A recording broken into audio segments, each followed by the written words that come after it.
Ladies and gentlemen, the story you are about to hear is true. The names have been changed to protect the innocent. Dragnet is brought to you by Chesterfield, made by Liggett & Myers, first major tobacco company to give you a complete line of quality cigarettes.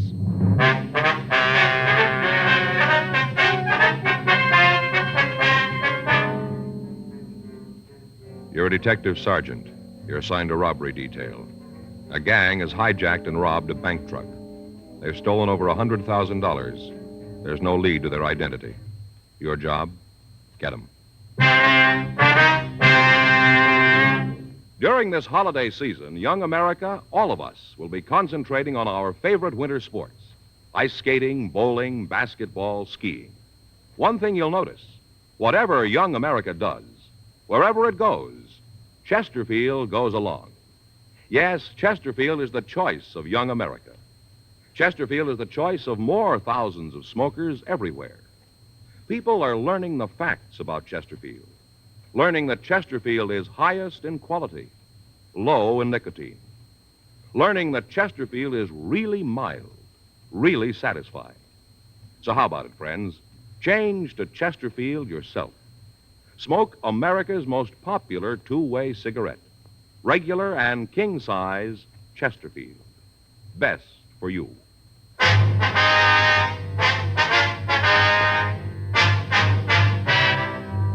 Dragnet, the documented drama of an actual crime. For the next 30 minutes, in cooperation with the Los Angeles Police Department, you will travel step by step on the side of the law through an actual case transcribed from official police files. From beginning to end, from crime to punishment, Dragnet is the story of your police force in action.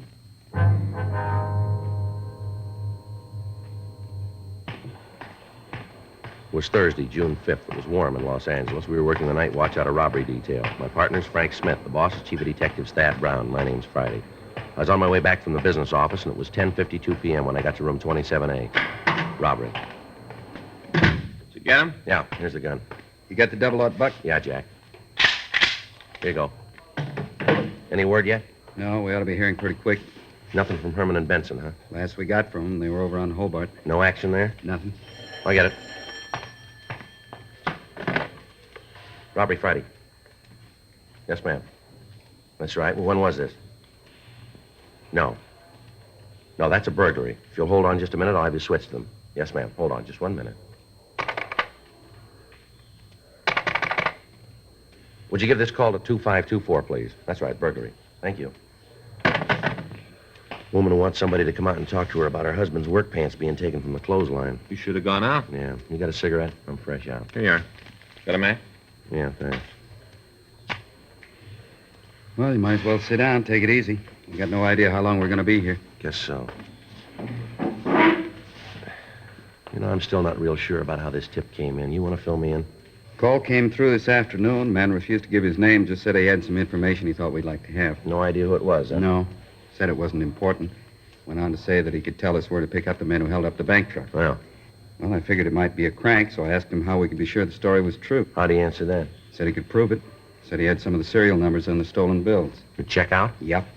Gave me the numbers from 10 of the 20s. I checked the serial numbers. They're good. And that's when he said he'd call back, huh? Yeah, said he'd call tonight around 10 and give us the address where we could pick up the men.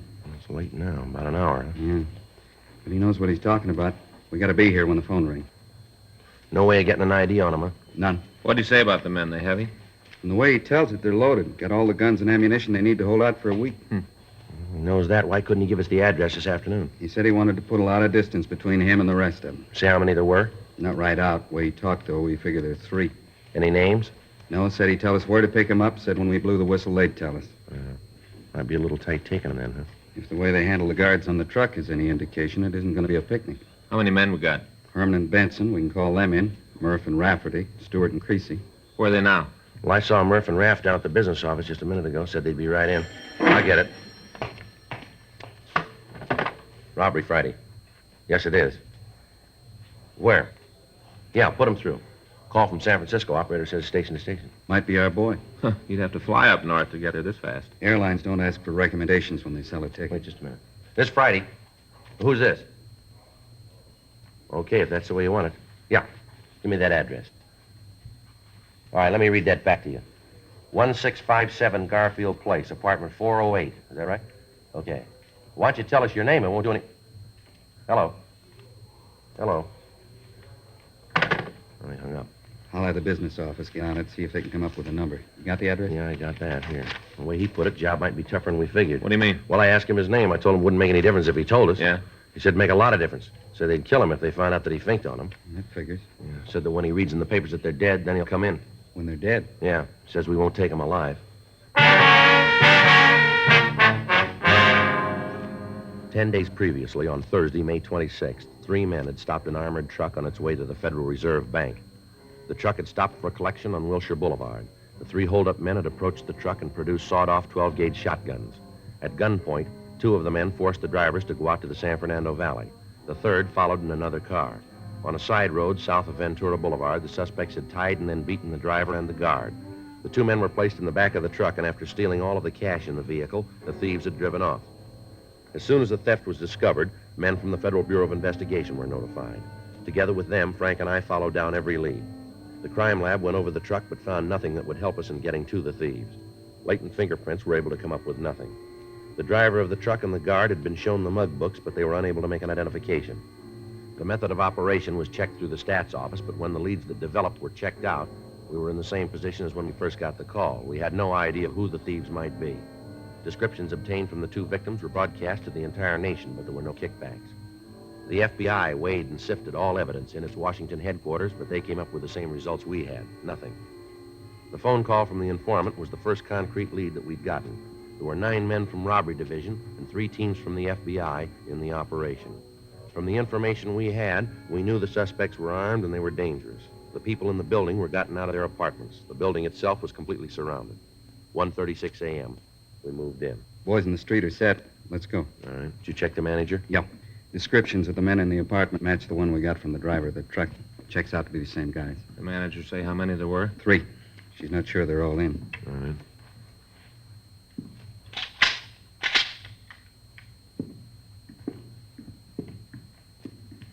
Sounds like somebody's moving around in there. Yeah. You ready? Yeah. Let's go. Police officer, stand still. What are you doing in here? You here alone? Yeah, alone. What are you looking for, convention? Where are the other 2? What 2? Nobody else, Joe. Closet over there looks like an arsenal. Loaded with guns. Couple of sawed-off shotguns. You guys got no right to come in here like this. I don't know what you're looking for, but you ain't gonna find What's it. your name? Hank Peterson. You rent this apartment with 2 other guys. Manager tells us that they're Harvey Fitzgerald and Lou Colton. Is that right? Yeah, they live here. Where are they now? I don't know. Out. Maybe to a movie. I don't know. When do you expect them back? Well, look, they're big fellas now. They don't have to get me to sign a report card. They do what they want. They went out. I don't know where. They didn't tell me. They also didn't tell me when they'd be back. Well, what's this all about? Where'd you get those guns in the closet? They don't belong to me. Who do they belong to? One of the guys. Which one? Why are you coming in here and asking all these questions? I ain't done nothing. You got no beef with me. I know anything about the guns. Maybe Lou likes to hunt. I don't know. They belong to Colton, huh? Yeah, he brought them. You don't know where he is now? I told you. If I knew where he was, I'd tell you. I don't want any trouble. I don't like to have people pointing guns at me. Would you put that one away? Turn around. What? I said turn around. Get over to the wall. Put your hands up on it. Big deal. What happens now? You kick my feet out, I fall down? Stand still. I'll get it, Joe. You ain't gonna find nothing on me. I tell you, I'm clean. Nice try, Peterson. Here's a .38 Colt. Joe had it in his belt. You go around pretty heavy for a fellow that doesn't want trouble, don't you? I carry a lot of money. Sometimes I think some guys are trying to take it away from me. I gotta protect myself. Yeah. Anybody's got the right to protect themselves. Yeah, you got a permit for this gun? No, I didn't get around to it yet. I'm going to, though, right away. I'll get one. You know how it is. You mean to do something, but you forget. Hey, can I stand up straight now? Yeah. Come on, Peterson. Get your hands behind you. Maybe you guys will tell me what this is for. What are you looking for? We'll tell you downtown. You know you're making a big mistake. Is that right? Well, sure, you really call this one wrong. You're dragging in an innocent man. I'm clean. I made a mistake when I didn't register the gun. I'll cop to that, but that's the edge. I don't go past there. No, you got it wrong, Peterson. Read me how. We got you going in for the bank truck robbery. You and your 2 friends, you're going to stand for it. Keep talking about my 2 friends. I got no friends. I move in with a couple of fellas. Now, all of a sudden, I got a piece of some action they're shoving. You got it wrong, cop. You ain't going to tell us you happened to be here at the wrong time, are you? Look, I'm from Chicago. I got a lead on a job out here. It gets cold in Chicago in the wintertime. I don't like the cold. Get a lead on a job out here in California, so I put an ad in the paper telling how I'd like to drive out with the guy, share expenses. The fellow that answers the ad wants to leave when I got to go is Lou Colton. I took a third of the tab driving out. We got into town. He's got this apartment lined up, this one right here. I got no place to stay, so he says for me to pad down with him. That's it. The beginning, the middle, the end. Anything outside of that, I don't know. If you got trouble with Lou, then take it up with him, but don't make me fit in. I got no part of the action. I don't want any. What about the gun? Hmm? The gun you had on you. I tried to explain that. I meant to get a permit for it. I didn't get around to it yet. What about the ones in the closet? Well, talk to Lou. They belong to him. Maybe he's going to open a museum. All right. Let's get out of here. Come on, let's go. Look what you did to the door, breaking it up like that. No reason. All you had to do was knock. Landlady's going to be pretty sore about it. I'd have let you in if you'd have knocked. Breaking up a door like that, she's going to be real sore. Probably won't talk to me. Well, it's going to be a while before she's got the chance.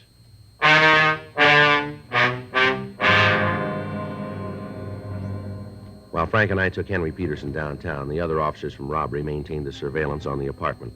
Because of the construction of the building, it was impossible to wait inside of the room. However, all of the entrances were covered. 2:40 a.m. We checked the suspect through R&I, but we found that he had no record in Los Angeles. His fingerprints were taken and forwarded to Washington for checking. He was printed and mugged and then placed in a cell in the felony section at the main jail. The rest of that night, the watch on the apartment continued without results. The following morning, Frank and I met with Lieutenant Smyers at a special show-up of the suspect for the driver and the guard of the armored car. Without hesitation, they both stated positively that Peterson was one of the men who'd held them up. The kickback arrived from Washington with the information that Peterson was wanted for escape from the state penitentiary in New Jersey. He'd been convicted on a charge of murder and robbery and given a life sentence. The record showed that he'd escaped from the prison on Friday, May 9th, 2 weeks before the truck had been robbed.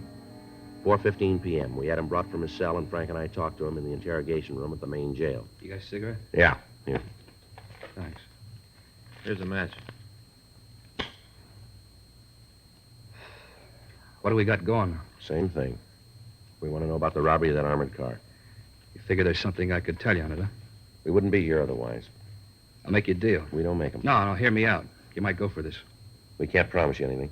You're asking me to come over to your side. Seems like you'd be willing to come a little closer to the line. What do you got to say? How bad you got me nailed? As deep as it can go. For real? That's right. Well, lay it out. All of it? Yeah. We got the kickback from Washington. We know you're wanted for escape. We checked the guns from the apartment. Found out they were taken in a burglary in Chicago, Tuesday, May 13th. Go ahead. We checked with the Chicago papers. The ad you told us about asking for a ride out here, it was never run. You guys are sure thorough. The victims of the robbery identified your picture. They sure? They're sure. No chance for a mistake. No chance. If I cop out, where am I going to do the time? We don't decide that. You think they'll send me back to Jersey? I told you we got no say in that. It's so cold back there. It's nice here in California. I like to stay here. Nothing you guys can do so I can take the fall in Quentin, huh? Nothing. Any way you hear it, I'm nailed, huh? That's right. Okay. Maybe it's marked down that I copped out. They'll let me stay in California. It'll be put down that way. Okay. Where do you want me to start? Try the beginning. Good of places, any? You were with the holdup, huh? Yeah. How about the other two? You picked them up yet? No. They haven't come back to the apartment. Might be good if they didn't. Where do you come up with that? Heavy, real heavy. What are their names? Luke Colton, Harvey Fitzgerald. Those are the names in the mailbox. Are they real? As far as I know. You aren't sure, huh? No. Part of what I told you is true. I broke out of a jail in Jersey, then beat it to Chicago. Laid around for a couple of days, then started to look for some action. I was broke. I needed a score to set me up. Sitting in a bar down on State Street one night, and I met Lou and Harvey. They tipped me to the job out here. You mean they came all the way out here to pull the one job? Yeah. They got a rumble about how it'd be a cinch. Came out to run it off. Then they figured on going back, leaving you cops with nothing. When were they figuring on leaving? I don't know. This was their part of the deal. I told them going in I wanted to stay out here. Didn't make any difference to them. We all figured that if we cut up a $100,000 score, none of us was going to look bad. For all I know, they might be on the way back now. Their clothes were still in the apartment. You know how many suits you can buy with a third of $100,000? Go ahead. Yeah, well, after the job, we made the split. Talked it over and decided to dig in for a few days and then take off. At least they decided to leave. Didn't say when. I told you now they might be on the way back now. Who else knows you're in on the job? Huh? Outside of you three, Colton, Fitzgerald, who else knows about it? Isn't anybody. Well, where's your part of the money? Got it down the bus depot. Got it in the locker down there. How long's it been there? Since day before yesterday. How often do they clean out them lockers? Every 24 hours. Well, then there's $33,000 floating around in the check room. You got the key to the locker? Yeah, Where is it? in my shoe. I got it taped with the sole inside. You want to give it to us? Well, no, but I don't guess there's any other way. No. Okay. You spend any of the money? You mean the stuff we stole? That's right. No, not a dime. Why do you ask that? Who else might know the serial numbers on the bills? Well, nobody. Nobody but us, and I guess the guys at the bank, they got a record of them, I guess. How about Colton and Fitzgerald? They spend any of their part? I don't know. You got to ask them that. The car you drove out after the armored truck, who'd that belong to? Colton. It's the one we drove out here in. What kind of car is it? Plymouth, 1952. What model? Sedan. Color? Light blue. You know the license number? No, I never paid any attention to it. What state's it out of? Illinois. Who drove the car when you went on the holdup? Harvey? Fitzgerald, huh? Yeah, he drove the car, and Lou and I went in the truck. Either of them been arrested before? I'm not sure, but I think Lou fell in New York. I'm not sure, though. How about Fitzgerald? No. At least he never said anything about it. Only way I knew about Lou is that he talked about the food in Sing Sing. That's the way I knew about him. You know what he fell for? Armed robbery, I think, and there was a kidnap rap, too, but he beat it. He out clean? I don't know. Seems like you planned a job with two guys that you didn't know very well, doesn't it? I was hungry and I was cold. I wasn't about to ask for a life story when they offered me a part of the action. How'd they pick you? I told you, I was in a bar on State. Lou and Harvey came in. Both of them were carrying a load.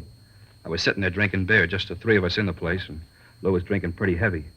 He gets in a beef with the barkeep, and I saw the roll he was carrying, so I figured that if I could take his side in the brawl, maybe I could make a touch. We walked out of the bar, and he offered to buy me a meal. Next thing I know, I'm on the way to California. I'm a partner in a piece of goods that looks safe.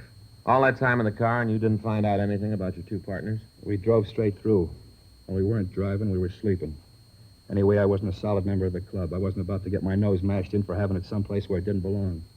I figured if they wanted me to know something, they'd tell me. Did you go with them for the guns? No, they already got nose when I fell in. You knew they were stolen. Guys turn up with that kind of muscle and can't come from anywhere else. Sure, I knew it was stolen. Colton and Fitzgerald have any friends out here? No, not in L.A. Anywhere on the coast?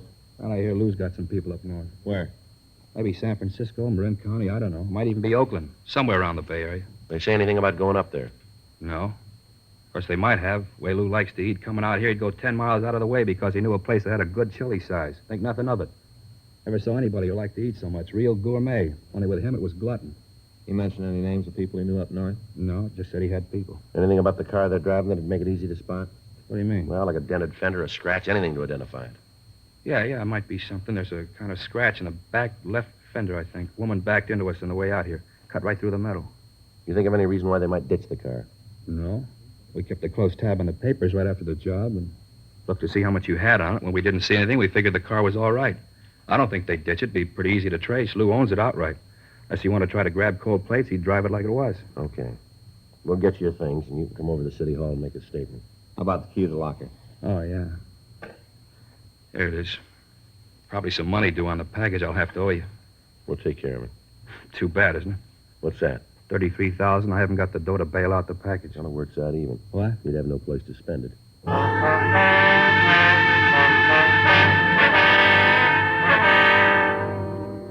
An immediate APB was gotten off carrying the names and descriptions of the two suspects. Also a description of the car. A radiogram was sent to DMV at Illinois, requesting the license and description of any car registered to a Lewis Colton. While Eleanor Eastlack took Peterson's statement, Frank got in touch with the telephone company. They'd finished checking the phone call we'd gotten from San Francisco, but the information they gave led us no farther toward apprehending the suspects. The call had been made from a pay booth in the ferry terminal building. We got in touch with the FBI and filled them in on the developments. As a result of Peterson's statement, the number of men maintaining the surveillance at the apartment on Garfield Place was cut to one team working days and one team working the night watch. We put a call in to San Francisco and talked to Chief of Inspectors James English. We filled him in on what had happened. He assigned Inspectors Sutton and Zimmerlin to work with us on the case. 5:46 p.m. We checked out a trip car and we left for San Francisco. It took us a little under 10 hours to drive the 405 miles between the two cities. At 4:03 a.m., we stopped in Oakland and put in a call to the San Francisco Police Department. How much? Yeah, just a minute. Frank, you got a quarter? Yeah. Thanks. Here you are. 264, please. Hello, this is Joe Friday. Yeah.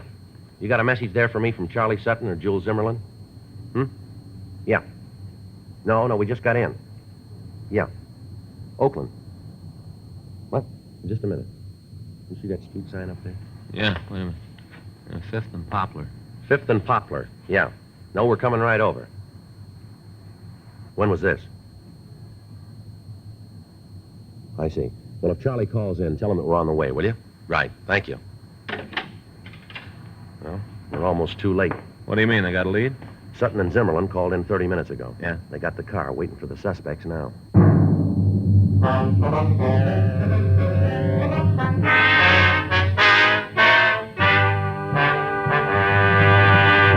You are listening to Dragnet, the authentic story of your police force in action. There are good reasons why thousands of people are changing to Chesterfield every day. Why Chesterfield is the largest selling two-way cigarette in America. Why Chesterfield is best for me and best for you. To sell a product, you have to make it good and keep it good. What do the latest reports show about Chesterfield? Well, our research laboratory has compared it with the leading cigarettes in the country. Chesterfield is highest in quality, low in nicotine. People these days want facts. When you want people to use your product, you have to tell them what effect it has on people who do use it regularly. That's why a doctor has examined for almost 2 years a large group of Chesterfield smokers. 45% of them have, on the average, been smoking Chesterfields for well over 10 years. What is the effect on these people from smoking Chesterfield? No adverse effects to the nose, throat, and sinuses, says the doctor, from smoking Chesterfield. Consider Chesterfield's record with those smokers, with millions of other smokers throughout America. Another good reason for you to change to Chesterfield. Regular or king size, Chesterfield is best for me and best for you.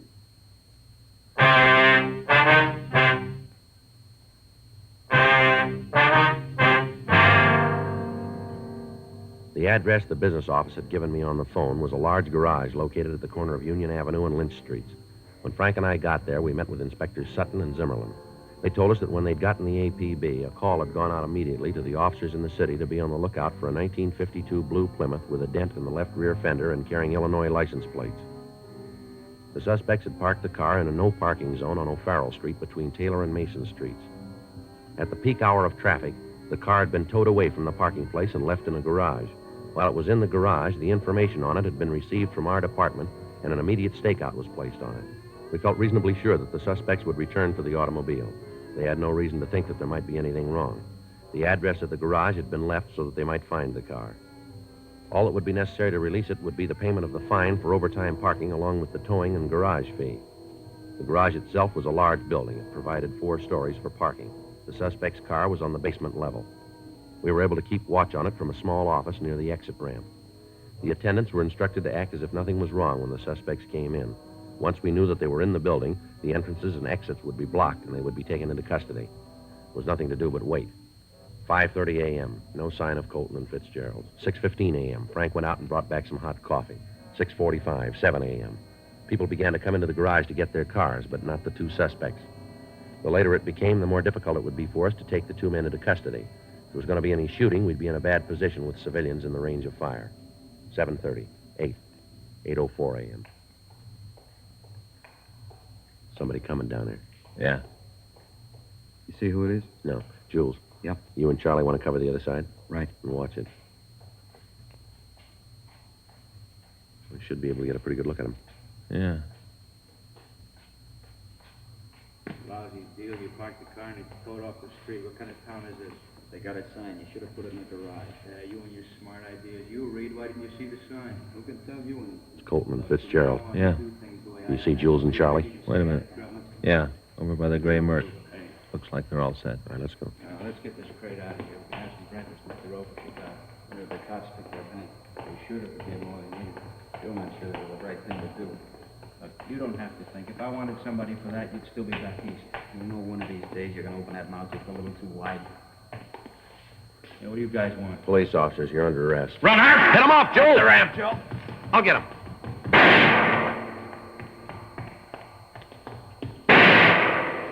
Colton, this isn't the way out. You follow your own map, Pop. The doors are blocked, Colton. You're in here for good. You're wearing the wrong kind of glasses. I'll get out. Now, look, we got you for robbery. Don't make it any more. Joe? Yeah. He's over in the corner. How about Fitzgerald? Sutton and Zimmerlin got him. 2 of their guns in their lap. On no part of trouble. Colton doesn't figure it that way. I'll try to get around him. All right, watch yourself. Keep those people back out of the doorway. Go on, Frank. I'll cover you. You come near me, Pop, I'll kill you. There's 3 more, Colton. You aren't going to get by all of us. Your partner quit. Why not be smart like him? He's not smart, he's scared. All right, Colton, I'm coming to you. You do and you'll be dead when you get here. Throw down that gun. Colton! Colton! You see him, Joe? No. Take it easy, Joe. Colton. How about it? He's hit. I can't tell how bad. He's still got the gun. Colton! You can hear me? Throw that gun out here. Nothing. Come on. Better call an ambulance. Right. Never should have taken us. Better take it easy, Colton. You're hit where it shows. Never should have taken us. Two of you, two of us. You got it wrong, mister. Huh? You were outnumbered going in.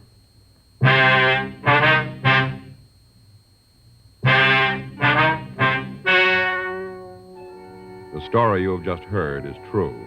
The names were changed to protect the innocent.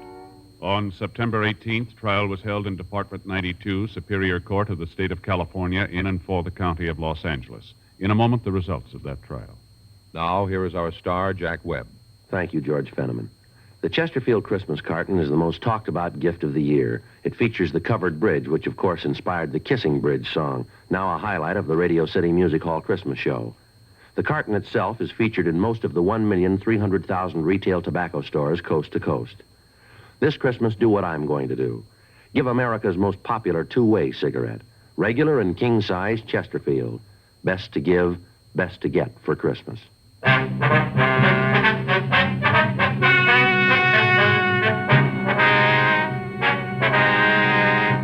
Harvey Ned Fitzgerald and Louis Jeffrey Colton were tried and convicted of kidnapping, robbery in the first degree, and violation of the Dangerous Weapons Control Act.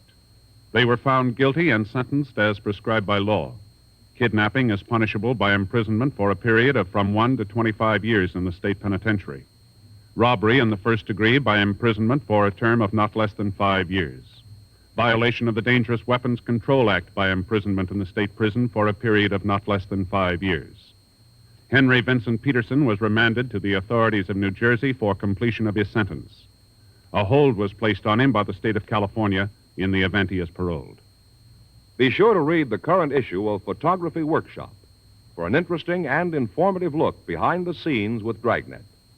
That's Photography Workshop, the current issue.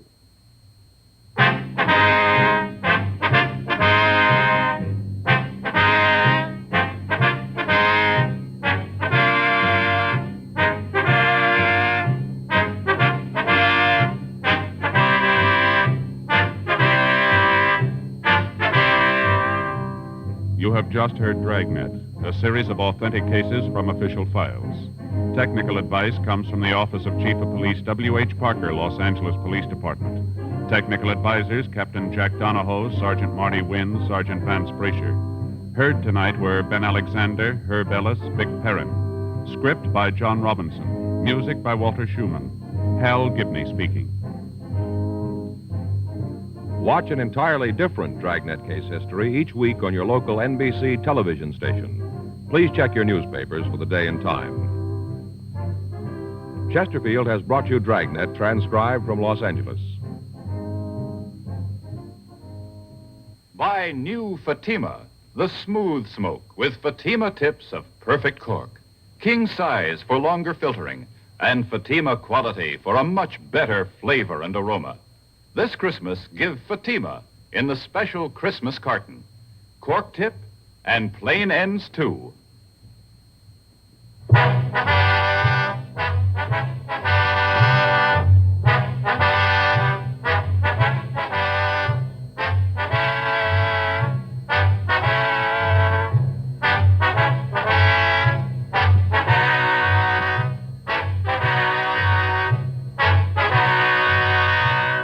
Hear Merrill Muller and the news next on the NBC Radio Network.